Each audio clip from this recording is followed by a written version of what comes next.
hard to find a for-lease sign in downtown Tulsa in what's supposed to be the hub of our city. So why build new when there's so much empty? One place is going up across from the BOK Center, and Northwestern Mutual is moving in, leaving its South Tulsa offices. But the company has been criticized for not moving into an existing building downtown that needs to fill space. A lot of the existing buildings, which are really neat, Art Deco buildings, did not fit our specifics or what we needed for growing. One place was able to build to Northwestern Mutual's specific needs, and that's just it.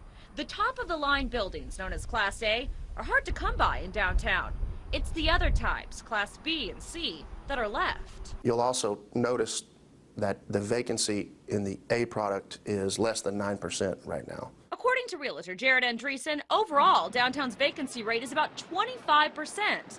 That's above the overall average of 14%, according to the city of Tulsa. Andreessen with Grubb & Ellis says it has to do with investing in the property. It's the landlords that don't have the capital or the interest to put money back into their buildings. They continue to lose tenants. Andreessen notes that one group, Cambar Properties, owns about 22% of the buildings downtown, but accounts for 57% of the building vacancy.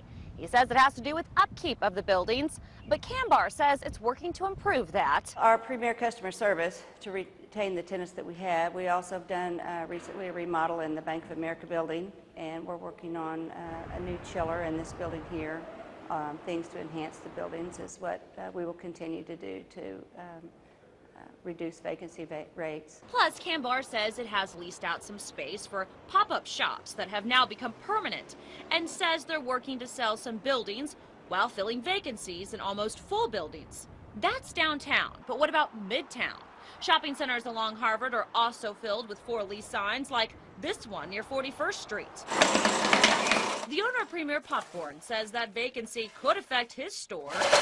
That has some challenges to it because, number one, it makes the shopping center look a little more deserted, and you're not bringing in as many people. The traffic's not flowing through when you don't have another business there. But empty storefronts span the city.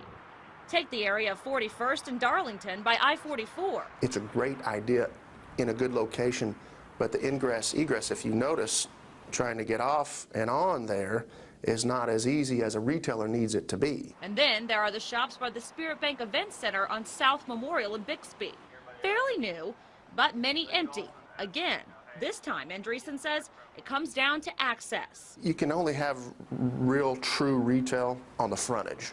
And what they wanted to do is create retail going back deep and then an event center. So it seems it all comes down to location, building maintenance, and getting the word out that your business is there. As for Tom, he's been creative with his popcorn shop. Honestly, the biggest form of advertisement we have is we put a popcorn sign out by Harvard on the road, and that has been the one thing that has drawn people in here more than any form of advertising we've done so far. And Lance? He's hoping Northwestern Mutual will be one of many businesses to stake its claim in downtown.